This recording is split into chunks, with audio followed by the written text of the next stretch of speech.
Hello दोस्तों, कैसे हो आप सब लोग। मैं हूं आपका अपना राज डाबला और मेरे यूट्यूब चैनल दादा फतेहबादिया में आप सबका स्वागत है। दोस्तों, मैं आज आपको लेके आया हूं शहीद भगत सिंह ब्रिगेड और समाज सुधार समिति के जो राष्ट्रीय अध्यक्ष है श्रीमान अशोक कुमार जी हमारे साथ हैं। अशोक पुनिया जी हमारे साथ हैं। अशोक जी नमस्कार। नमस्कार जी। अशोक जी, पहली बात तो राम राम कर दीजिए मेरे साथ। राम राम भाई, सभी दर्शकों को राम राम। शहीद भगत सिंह ब्रिगेड समाज सुधार समिति की तरफ से सभी को बहुत बहुत राम राम। अशोक जी, आज का मुद्दा ये है हमारा कि जो हमारे देश में अभी किसान आंदोलन चल रहा है उसके बारे में आपकी क्या राय है, क्या सोच है। ये सही हो रहा है या गलत हो रहा है, या कुछ शरारती तत्वों के कारण ये पूरे का पूरा आंदोलन खराब हो रहा है। देखिए, बहुत लंबे समय के बाद भारत के अंदर कृषि कानूनों के अंदर कुछ सुधार के ऊपर कानून बने। हाँ जी। तो एक ये सरकार की तरफ से तो एक पॉजिटिव पहल थी, परंतु वो कानून किसानों के हित में नहीं है। हाँ जी। तो इसलिए आंदोलन बिल्कुल सही है। सरकार को सुधार की तो ज़रूरत थी किसानों के, क्योंकि किसानों की जो पिछले देखते हैं 50 सालों की जो अवस्था है। कोई एक बिल में कमी, देखिए, अगर आप तीनों बिलों की बात करते हैं, एक बिल में नहीं तीनों ही बिलों में कमी है। एमएसपी की जो इससे इसको गायब कर देना, जो हमारे आवश्यक वस्तु अधिनियम है उसके अंदर भंडारण की जो है खुली छूट दे देना, और कॉन्ट्रैक्ट फार्मिंग के अंदर जो अधिकार दिया गया है कि एक एसडीएम को, जो एक न्यायिक अधिकारी का एसडीएम को बनाया गया है, जो कि बहुत एक छोटे लेवल का अधिकारी है, जिसको कोई भी आदमी, जो हमारे सभी को पता है कि भारत का जो आज के समय में एडमिनिस्ट्रेटिव लेवल है वो बहुत ही भ्रष्ट है। उसको कोई भी व्यक्ति खरीद सकता है, और ऐसे हाथों के अंदर न्यायिक व्यवस्था दे देना तो किसान के बस की बात नहीं है कि वो वहाँ पर जीत पाएगा। तो ये तीनों ही कानूनों के अंदर बहुत बड़ी खामियां हैं। तो ये सरकार को इन खामियों को दूर करना चाहिए था, और ये जो किसान आंदोलन पे बैठे हैं बिल्कुल सही बैठे हैं। सही बैठे, बिल्कुल सही बैठे। तो कहीं ना कहीं अशोक जी, इसमें एक बात और सामने नहीं आ रही।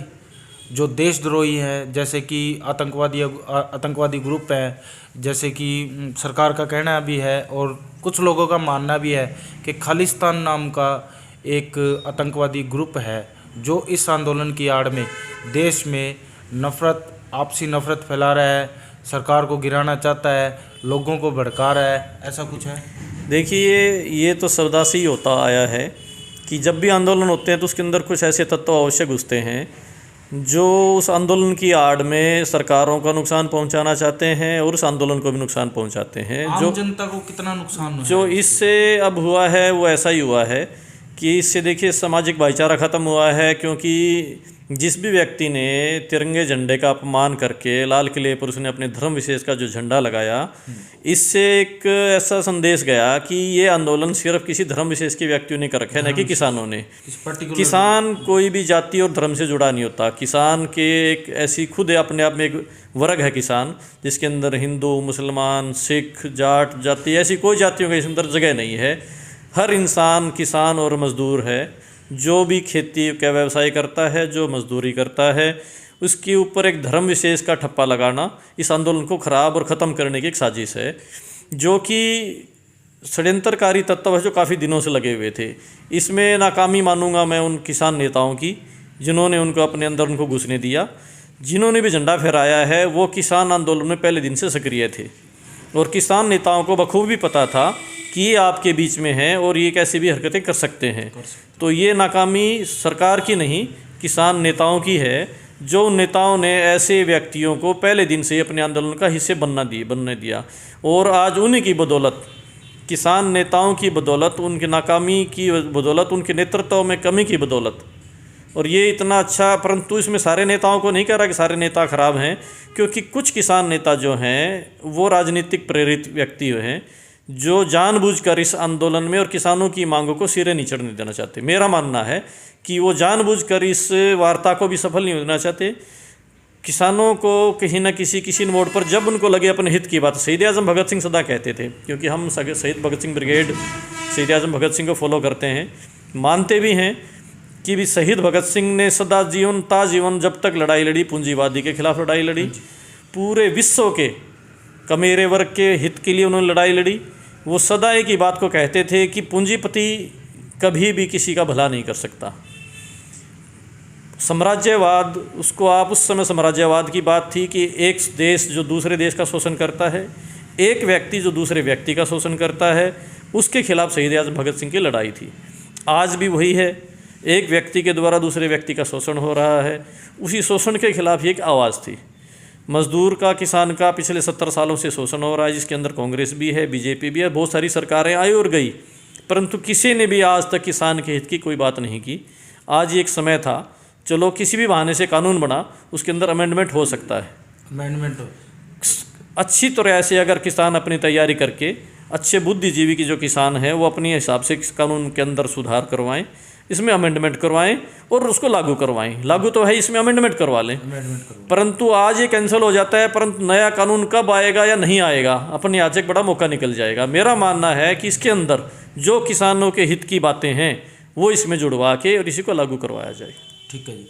तो जैसा कि आपको पता है कि 26 जनवरी का हमारे देश के लिए, हम इंडियंस के लिए, भारतीयों के लिए इतना एक गौरव वाला दिन होता है, गौरवपूर्ण, जहाँ पे बातें अगर आती है तो देश के मान की, सम्मान की, अखंडता की। तो 26 जनवरी को जो कुछ हुआ है वो क्या गलत नहीं हुआ? ये बहुत ज़्यादा गलत हुआ, हाँ जी। इसमें कोई शक नहीं है।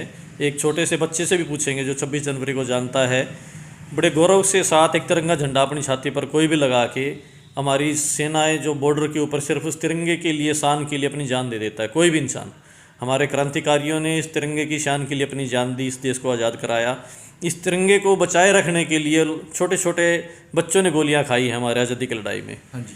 बहुत सारे ऐसे आंदोलन है, बिहार के अंदर आंदोलन हुआ जहाँ पर जो वायसराय नहीं, जो कलेक्टर की बिल्डिंग के ऊपर झंडा लगाना था और कॉलेज के 12 लड़के शहीद हुए थे और उन्होंने अंतिम समय तक उस झंडे को नीचे नहीं गिरने दिया। इस तिरंगे झंडे के लिए हमारे फौजी जो हैं, फौजी भाई जो कारगिल में, जो आपने देखा होगा कैप्टन विक्रम बत्रा का, उनका भी शहादत दिवस गया कुछ दिन पहले ही, जिन्होंने वहाँ पर झंडा फहराने के लिए, उस चोटी पर झंडा फहराने के लिए अपनी शहादत दी। पता नहीं सैकड़ों, अनगिनत कितने हमारे फौजी भाइयों ने, आप 71 की लड़ाई पकड़ लो, 65 की लड़ाई पकड़ लो और कारगिल के युद्ध में पकड़ लो, तो वो इस तिरंगे की शान और आन और शान के लिए तो अपनी जान देते हैं। और उस तिरंगे को, साहब मैंने देखा था वीडियो कि वो व्यक्ति तिरंगे को तो फेंक देता है और अपने धर्म विशेष के झंडे को लगाकर वहाँ पर वो इतनी चौड़ी छाती करता है। तो ये कोई अच्छा संकेत नहीं था। इस आंदोलन को इतना बड़ा नुकसान उस व्यक्तियों ने, उन्होंने किया है, शायद ही इस सरकार ने नुकसान नहीं किया।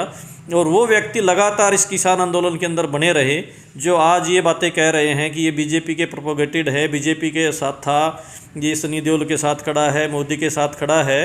तो क्या उनको ये उस दिन नहीं पता था कि ये हमारे आंदोलन में आ रहा है, ये बीजेपी का व्यक्ति, इसको क्यों घुसने दिया? तो मेरा मानना ये है कि ये कहीं ना कहीं हमारी भी कमजोरी थी, क्योंकि मैं खुद जो 26 जनवरी को हमारी शहीद भगत सिंह ब्रिगेड अपनी ट्रैक्टर ट्रॉली में एक पूरी झांकी बना के लेके गए थे हम, शहीदों के उस पर फ़ोटो लगे थे, और अपने जो ट्रांसपोर्ट नगर से लेके नरेला तक हमारी झांकी साथ चली है। हम खुद किसान आंदोलन का हिस्सा रहे हैं। फतेहाबाद में भी जब एजिटेशन हुआ 8 दिसंबर को, उसमें भी हम हिस्सा थे, और इस किसान रैली का भी हम हिस्सा थे। परंतु हम हिस्सा है उस शांतिपूर्वक आंदोलन का, जो देश की अखंडता के साथ, संप्रभुता के साथ में जो कोई ऐसी हरकतें करे, हम उसका बिल्कुल हिस्सा नहीं है, कभी भी ना होंगे। बल्कि हम तो ऐसा व्यक्ति, अगर मैं उसमें अगर वहाँ होता और मेरे हाथ में अगर हथियार होता, तो शायद वो आदमी जीवित नहीं होता जिसने तिरंगे झंडे को फेंक दिया। जो कुछ भी है यानी ये बिल्कुल गलत हुआ। और उस आदमी को, मेरा मानना तो है, देशद्रोह के ऊपर और कम से कम उसमें ऐसी सज़ा हो जो एक देश विरोधी या देशद्रोही नहीं, देश विरोधी है वो आदमी, जिसने भारत की अखंडता और भारत की संप्रभुता को उसने चुनौती दी है। जहाँ पर तिरंगा झंडा फहराया जाता है, उस जहाँ पर अपने धर्म विशेष का झंडा लगाना एक बहुत ही ऐसा कार्य है कि उसको वहीं पर फांसी तोड़ देना चाहिए। जहाँ पर उसने झंडा लगाया वहीं पर उसको सारा, आज तक भारत में ऐसा कभी हुआ नहीं, परंतु कम से कम उस व्यक्ति के लिए ज़रूर होना चाहिए, उसको वहीं पर फांसी दी जाए, उसको वहीं फांसी दे देनी चाहिए। बिल्कुल, तभी पता लगेगा। और एक चीज़ और मैं आपसे एक बात और पूछना चाहूँगा कि जैसे कि समाज में जो बुराइयाँ हैं वो कहाँ नज़र आ रही हैं इस आंदोलन में? देखिए, आंदोलन तो एक सिर्फ कृषि उसके ऊपर है, परंतु अगर हम समाज की बुराइयों की बात करेंगे तो समाज की जो सबसे बड़ी बुराई है वो है हमारे सिस्टम के अंदर समाज जो पूरा जो समाज जो हमारा ढांचा वो बिगड़ चुका है। इसका कारण क्या रहा कि जो हमारे जो राजनीतिक समीकरण है भारत के अंदर, वो कोई भी व्यक्तिगत कोई भी पार्टी अगर बनती है तो सबसे पहले उस पार्टी के ऊपर ये रोक लगनी चाहिए कि वो धर्म और जाति के ऊपर राजनीति नहीं करेगा। क्योंकि अगर भारत के अंदर अगर सुप्रीम कोर्ट के द्वारा, चुनाव आयोग के द्वारा ऐसी रोक लगा दी जाए भी कोई भी व्यक्ति, कोई भी पार्टी का बड़ा अगुवा नेता या कोई भी पार्टी के पदाधिकारी जाति के ऊपर और धर्म के ऊपर राजनीति करेंगे तो उस पार्टी के ऊपर बैन लगा दिया जाए, तो आप देखेंगे कि इस देश के अंदर 99.9 जो राजनीतिक पार्टियां हैं बंद हो जाएंगी। तो क्योंकि राजनीतिक पार्टियां सिर्फ और सिर्फ इस देश के अंदर भाईचारा बिगाड़ के, आपसी भाईचारा बिगाड़ के, समाज के अंदर धर्म और जाति के नाम पर जहर फैलाती हैं, वोटों का ध्रुवीकरण करती हैं, इसके अलावा कुछ नहीं करती। बीजेपी ने आपने देखा होगा पीछे हरियाणा में जाटों का विशेष आंदोलन चलवा के एक जाटों के ऊपर इतना बड़ा भाईचारा समाज के अंदर ख़त्म किया। गुजरात के अंदर जगह जगह देखा होगा ना हिंदू और अब मुसलमान में लड़ाई करवाती है बीजेपी। इसी हिसाब से मायावती को देख रहे हो, वो सिर्फ और सिर्फ एक SC ST की बात करके उसका एक वो करती है। तो हमारे अगर कांग्रेस करेगी तो मुस्लिम तुष्टीकरण की बातें करती है। तो कोई भी पार्टी ऐसी नहीं है जो देश की बात करती हो, देश के विकास की बात करती हो। मुंह में उनके जरूर देश का विकास होगा, परंतु जिस दिन इलेक्शन आएगा उसी दिन वो जातियों में, धर्म में बांट देंगे पूरे देश को। अब जो देश में चल रहे हैं, जो दंगे हो रहे हैं, उससे हमारा देश के विकास पे क्या प्रभाव पड़ेगा? देखिए, ये जो चीज़ें आज से नहीं बहुत लंबे समय से चल रही हैं और राजनीतिक पार्टियों ने इस देश का माहौल ख़राब किया है। तो ये तो जनता को जागरूक होना पड़ेगा कि जो भी धर्म और जाति की बातें करे उस आदमी का वोट ना दें, उसका सामाजिक बहिष्कार कर दें और ऐसे इंसानों को आगे लेके आएँ। कोई युवा ऐसे इंसानों को, ऐसे समाज के अंदर, हमारे समाज में बहुत ऐसे इंसान होते हैं जो समाज का भला करना चाहते हैं, सामाजिक व्यक्तियों को आगे लेके आएँ, मुख्य धारा में उनसे इलेक्शन लड़वाया जाए। वो अपनी जाके, चाहे वो वार्ड का चुनाव हो, चाहे वो विधानसभा का हो, चाहे लोकसभा का चुनाव हो। क्योंकि आज कोई भी चुनाव लड़ने से डर जाता है, क्योंकि ये ऐसी पार्टी है जो लाखों करोड़ रुपए चुनाव पे खर्च करती है और कोई भी आम आदमी चुनाव लड़ने की सोच भी नहीं सकता। तो ऐसे व्यक्ति आगे आएँ और लोगों की आवाज़ बने, लोगों के लिए लड़ाई लड़ें और समाज के अंदर बदलाव लेके आएँ। अशोक जी, सूत्रों के हवाले से खबर आ रही है कि किसान है, जो बड़े बड़े किसान नेता हैं, वो अपनी अब पार्टी तैयार करेंगे राष्ट्रीय स्तर पे। देखिए, अगर क्या होगा, अगर किसान नेता जो, अगर जिस तरह आज बात करें, मैं कल ये किसान नेता का अखबार में पढ़ रहा था, राजोवाल करके किसान नेता, उन्होंने कहा कि हमारे इस आंदोलन को हरियाणा के जाटों ने ख़राब कर दिया। अब जब वो ही किसानों को जातियों में बांट रहे हैं कि हरियाणा का कोई किसान सिर्फ जाट थोड़ी है, उसमें तो हर प्रकार की जातियां हैं किसानों में।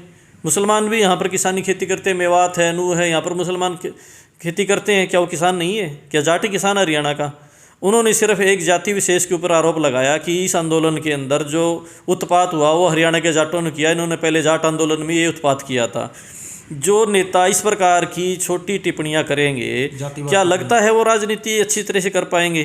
तो ये अगर इस प्रकार के नेता अगर संगठन भी बनाएंगे, कोई राजनीतिक समीकरण भी बनाएंगे, तो राजनीति नहीं कर पाएंगे। वो किसानों के हित की राजनीति कभी नहीं कर पाएंगे, देश हित की राजनीति कभी नहीं कर पाएंगे।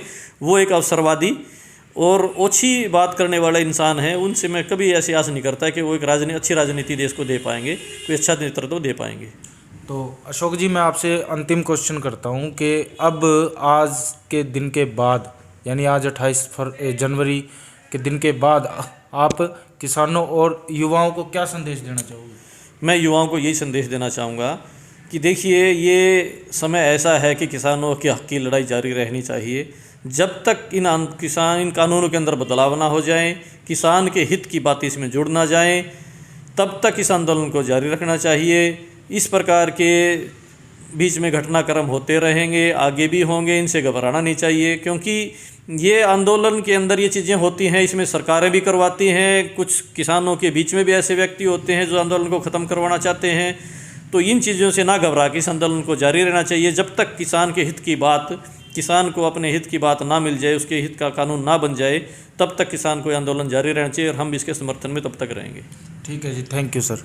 तो इसी के साथ मैं आपसे अलविदा लेता हूँ। मेरे चैनल को प्लीज़ लाइक करें, शेयर करें, सब्सक्राइब करें। Thank you. बहुत बहुत धन्यवाद आपका चैनल दादा फतेहाबादिया का, जो एक आवाज़ को जितनी अच्छे से उठा पाएँ और एज इट इज़ ये बात जनता के सामने जाए, ताकि जनता को भी पता लगे कि फतेहाबाद की एक छोटी सी जगह पर भी एक ऐसा इंसान जो आज मीडिया कोई भी बात नहीं दिख पाती, तो आज एक सोशल मीडिया ऐसा प्लेटफार्म है जिस बात को आज विदेशों तक भी बहुत आसानी से पहुंचाया जा सकता है। तो बहुत बहुत धन्यवाद। दादा फतेहबादिया का। Thank you. Thank you.